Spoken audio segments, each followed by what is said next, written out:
ลาโต40,000 พันโอวันหาสว่างขึ้นคอยกันนอสู่เดโจมหาอำหูจากสายหูมือพองเจิงนางนั้น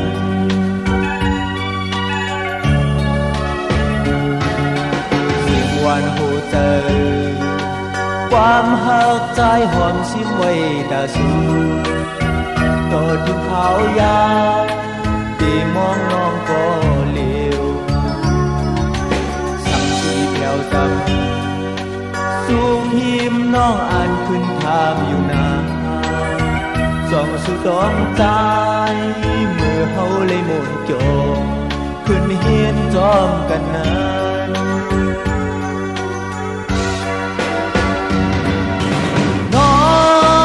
เราเสียง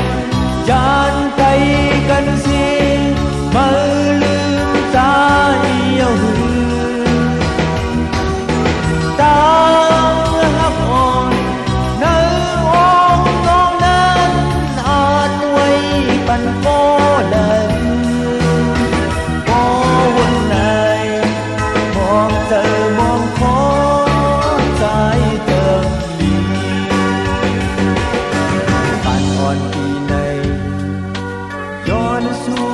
เป็นยิ่งนอนแล้วบุญเกิดเป็นคนมาทำอันหักแท้เธอให้เป็นเขาตามสายตาดีเขาแผ่วสูขึ้นน้ำยุ่งคืน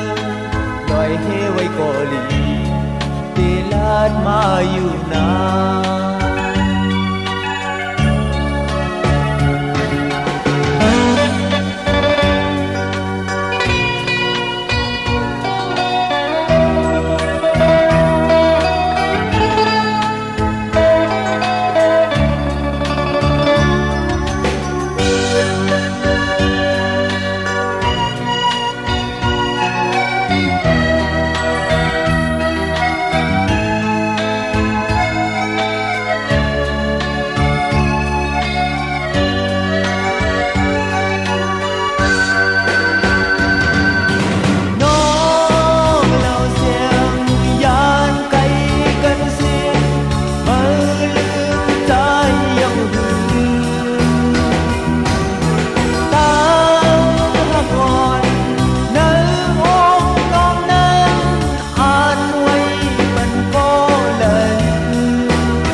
เป็นยิ่งน้องแล้วบุญ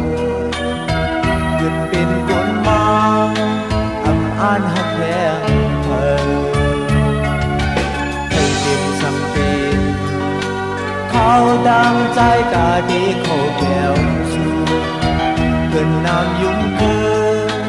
ลอยเฮไว้ก็ดีตีลาดมาอยู่นา